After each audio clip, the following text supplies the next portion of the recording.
François La Rochefoucauld disse algo que se encaixa perfeitamente no contexto da obra de hoje. O nosso arrependimento não é tanto um remorso do mal que cometemos, mas um temor daquilo que nos pode acontecer. No vídeo de hoje, a protagonista se deixa levar tanto pelo remorso que acaba trilhando caminhos que quase a fazem perder a própria vida.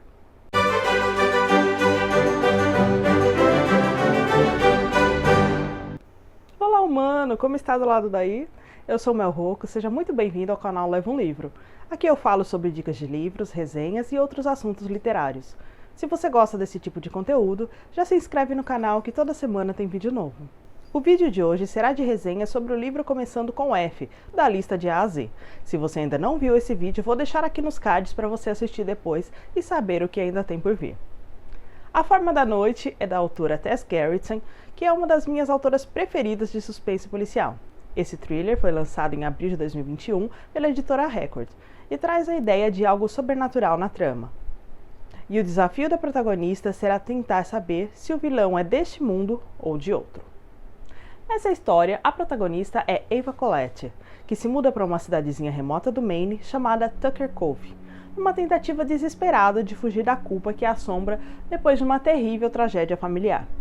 Ela então aluga essa casa à beira-mar, chamada pelos locais de Broads Watch, para passar uma temporada longe da agitação de Boston, onde tudo aconteceu, tendo como companhia apenas seu gato Hannibal e alguns utensílios de cozinha. Ava é escritora de livros de culinária e, além de tentar esparecer a cabeça, ela espera que o ambiente bucólico do lugar ajude a terminar seu novo livro sobre a cozinha dos antigos marinheiros da Nova Inglaterra, que há meses ela tenta finalizar e não consegue. Logo no dia seguinte à sua chegada, Ava estava voltando de uma caminhada na praia quando avistou alguém no miradouro da casa. Ela fica muito intrigada com quem poderia ser, já que aquela parte da casa estava fechada para reformas e ninguém teria condições de ficar em pé naquele local sem cair no precipício. Ela então vai atrás dos carpinteiros que estão fazendo a reforma para saber se eles tinham entrado na casa sem ela ter visto ou alguma coisa parecida, mas eles garantiram que não teria como ser eles, já que era domingo e eles só trabalhavam durante a semana. Ainda no mesmo dia, ela começa a ouvir barulhos estranhos vindos lá de cima. Quando Ava começa a questionar os locais sobre a história da casa, ela fica sabendo que a casa é assombrada há anos pelo fantasma do primeiro dono da casa, o capitão do mar Jeremiah Brody. Ele a tinha construído no século XIX, mas não aproveitou muito tempo sua nova casa e morreu em alto mar apenas alguns anos mais tarde, e desde então ele tem assombrado o local.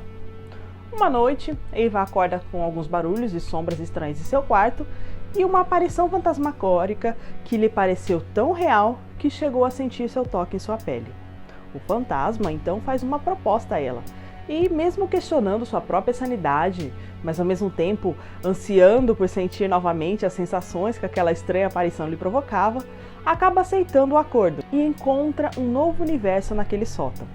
Ava começa então a desejar ansiosamente as visitas do espectro do capitão todas as noites.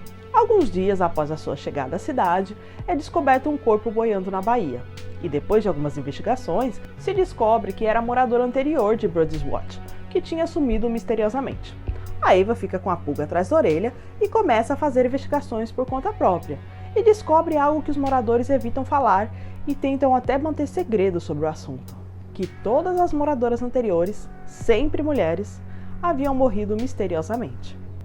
Por mais que se sentisse relativamente segura em sua nova casa e estivesse encontrado nova inspiração para o seu livro, a Ava começa a temer por sua própria vida após as recentes descobertas. Eu li esse livro em formato digital, foi uma leitura muito tranquila, apesar do suspense. Dá para ficar realmente dividido entre a ideia de tudo ser ou não resultado de uma ação sobrenatural. Mas, pelo que eu conheço a autora, se eu fosse ler esse livro agora, já saberia que tem uma explicação lógica para tudo. Uma coisa que eu gosto nos livros da Tess Gerritsen é que ela sabe muito bem como envolver o leitor nessa atmosfera sobrenatural, mas depois sempre traz um plot twist com explicações bem naturais. Mesmo a autora dizendo que era uma aparição fantasmagórica e tudo mais, tudo que a Ava passou me faz achar que não era realmente um fantasma, mas um íncubo. Será que o fantasma do Capitão Brody se tornou um íncubo? Ou o demônio se disfarçava com a aparência do falecido para tornar mais fácil a aproximação com as moradoras? Considerando apenas a parte sobrenatural, Me conta nos comentários o que você acha. Se poderia ser só um fantasma mesmo e eu tô viajando na maionese?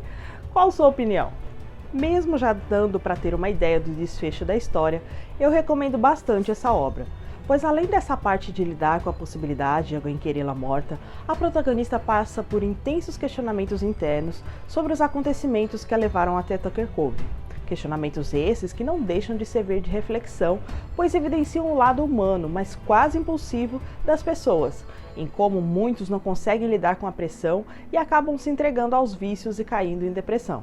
Assim como nessa história, essa situação toda acabou por levar a protagonista a arriscar fisicamente sua vida, na vida real sabemos de muitos casos de pessoas que, devido à sua fragilidade emocional, em determinado momento de suas vidas, acabaram por se envolver com vampiros emocionais e psicopatas, mestres em manipular a situação a seu bel prazer, e na maioria das vezes acabando por deixar as vítimas com o psicológico e emocional piores do que estavam no começo. Quando essas pessoas se dão conta a tempo, ainda tem chances de tentar reverter o dano causado, mas muitas vezes o abalo é tão profundo que muitos não conseguem seguir em frente e acabam por tirar a própria vida. Por isso, para mim, esse livro não foi só uma ficção de suspense, mas um alerta sobre o risco que milhares de pessoas estão correndo nesse exato momento em vários lugares do mundo. Se você conhece alguém em situação de fragilidade emocional, informe-se de como ajudar essa pessoa, pois nem sempre elas admitem que precisam de ajuda, e às vezes nossa própria ideia de ajuda talvez não seja mais eficiente naquela hora. Então, conselhos profissionais sempre serão de grande valia. Tanto para você que é amigo ou parente e está vendo uma pessoa querida numa situação dessas, quanto para você que identificou que está passando por isso e não tem coragem ou forças para sair dessa situação, deixe o orgulho de lado, procure e aceite ajuda. Se precisar, ligue 188 e fale com o CVV.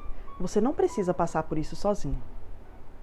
Por hoje eu fico por aqui. Se você gostou desse vídeo, deixe sua opinião nos comentários e compartilhe com seus amigos. Seja um incentivador da leitura nesse mundo tão tecnológico que vivemos. Por isso, se for sair, leve um livro.